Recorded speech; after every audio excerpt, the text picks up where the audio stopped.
Konfliktet mes nxënësve kanë pësuar rritje në disa prej qyteteve të vendit. Sipas të dhënave zyrtare të policisë së shtetit, janë regjistruar 379 raste gjatë vitit shkollor 2024-2025, numër që ngre alarmin për klimën e tensionuar brenda ambienteve të shkollës.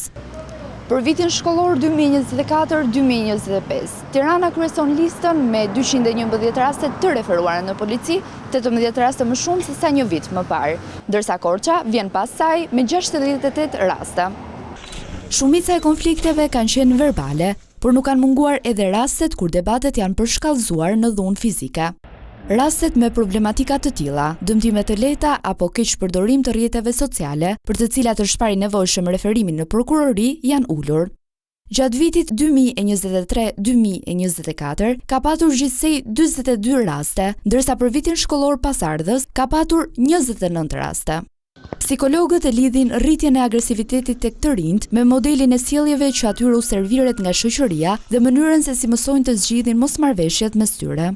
Nuk është kaq rastësore, është një sjellje e cila ajo është e mësuar në rrjetin familjar, në kontekstin shoqëror dhe në grupet që janë të ndërtuara kryesisht ato online, ku sjelljet agresive shpeshherë aty janë shumë të pëlqyera nga vetë mosha që ndodhet adoleshenti, pikërisht ka shumë të rëndësishëm rolin e tij në grup, në shoqëri.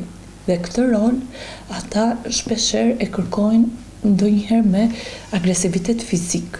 Domethënë rolin e tyre e vendosin kështu në këtë mënyrë, edhe pse është tërësisht e pashëndetshme, është shumë dëmtuese për gjithë bashkëmoshëtarët, por edhe për ata vetë. Psikologët e vënë theksin edhe te mungesa e kurrikulave për edukim emocional të fëmijëve.